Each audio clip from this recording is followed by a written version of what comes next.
Kidney stone సమస్యతో ఇబ్బంది పడతా ఉన్న వాళ్ళు, కిడ్నీలో రాళ్ళు వచ్చి ఇబ్బంది పడతా ఉన్న వాళ్ళు ఆయుర్వేదంలో ఉన్నటువంటి ఈ కొండపిండి పౌడర్ ని ఉపయోగించడం ద్వారా ఆ యొక్క కిడ్నీ స్టోన్స్ అనేవి చిన్న చిన్న ముక్కలుగా చేయబడి ఫోర్స్ గా బయటికి రావడానికి, ఆ రాళ్ళు అనేవి యూరిన్ ద్వారా మూత్రం ద్వారా బయటికి వచ్చేయటానికి ఈ కొండపిండి అనేది సాంప్రదాయ ఆయుర్వేదంలో అత్యంత ప్రాముఖ్యమైనదిగా మనం చెప్పుకోవచ్చు.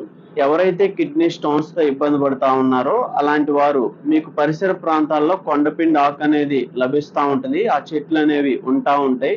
మీరు ఆ చెట్ల యొక్క ఆకుల్ని జ్యూస్ లాగా చేసుకుని తాగవచ్చు.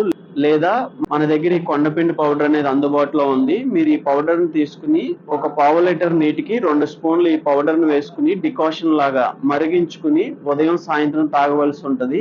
ఈ విధానంలో ఉపయోగించడం ద్వారా కిడ్నీ స్టోన్స్ అనేవి కరగటానికి, చిన్న చిన్న ముక్కలుగా మారి యూరిన్ ద్వారా ఫోర్స్ గా బయటికి రావడానికి ఈ పౌడర్ అనేది అత్యంత సపోర్ట్ నిచ్చింది. తీవ్రత అనేది ఎక్కువగా ఉన్న వాళ్ళు ఈ కొండపిండితో పాటు పల్లేరు, గలిజేరు ఇలాంటి 3 రకాల పౌడర్స్ ని మిక్స్ చేసి ఉపయోగించడం ద్వారా కిడ్నీ స్టోన్స్ ద్వారా వాపు రావటం, నొప్పి అనేది ఎక్కువగా ఉండటం ఇలాంటి సమస్యతో ఉన్న వాళ్ళు ఈ 3 పౌడర్స్ ని కలిపి వాడటం ద్వారా మంచి మార్పునైతే చూడగలుగుతారు.